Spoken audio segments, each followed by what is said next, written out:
उद्धव साहेबांच्यावर आरोप करायचा आणि मग त्यांना धडा शिकवण्याकरता म्हणून त्यांचं 80 तासामध्ये सरकार पाडण्यात आलं। त्यानंतर उद्धव साहेबांच्या कारकिर्दीमध्येच कोरोनासारखं संकट आलं। कोरोनाच्या संकटातून कुठेतरी बाहेर पडतो महाराष्ट्र। त्यावेळेला उद्धव साहेबांच्यावर एक खूप मोठी शस्त्रक्रिया करण्यात आली। गेले 2.5-3 वर्ष तुम्ही बघा, चारी बाजूने उद्धव साहेबांची शिवसेना संपवण्याचं काम सातत्याने केलं जातंय। उद्धव साहेबांच्या शिलेदारांच्यावर कोणावर ईडी, कोणावर सीबीआय, कोणावर SIT, कोणावर इन्कम टॅक्स, कोणावर पोलीस चौकशी, अशा प्रकारच्या चौकशा लावून त्या ठिकाणी प्रत्येकाला नामोहरम करण्याचं काम हे सातत्याने गेले 2.5-3 वर्ष होतंय।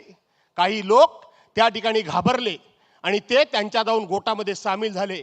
पण आज इथं व्यासपीठावर राऊत साहेबांसारखा एक योद्धा समोर बसलेला आहे। त्यांनी परवाच्या दिवशी एक पुस्तक लिहिलं, नरकातला स्वर्गातला नरक, नरकातला स्वर्ग, अशा पद्धतीचं त्याने एक पुस्तक लिहिलं।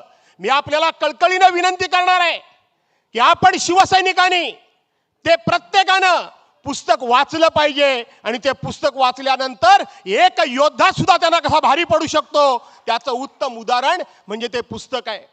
दुसरं पुस्तक अनिल देशमुख, माजी गृहमंत्री, ज्यांच्यावर 100 कोटीचा आरोप केला गेला, त्यांनी सुद्धा त्या ठिकाणी diary of the home minister म्हणून एक पुस्तक लिहिलं। तेही पुस्तक आपण वाचलं पाहिजे। आणि 4 दिवसापूर्वी तुळशीदास भोईट यांनी लिहिलेलं पुस्तक, त्याही प्रकाशन सोहळ्याला मला बोलवलं होतं। त्यांनी लिहिलं, भाजपा जिंकली, उद्गार चिन्ह आहे, आणि त्यानंतर भाजपा कशी जिंकली म्हणून प्रश्नचिन्ह आहे।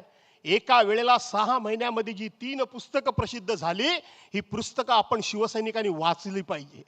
आजचा लढा हा रस्त्यावरचा लढा जरूर आहे, परंतु आजची लढाई आहे ती सोशल मीडियाची आहे।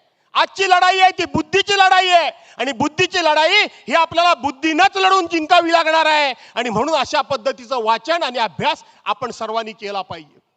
चारी बाजूने उद्धव साहेबांना घेरण्याचा प्रयत्न झाला, पण आपल्याला अभिमान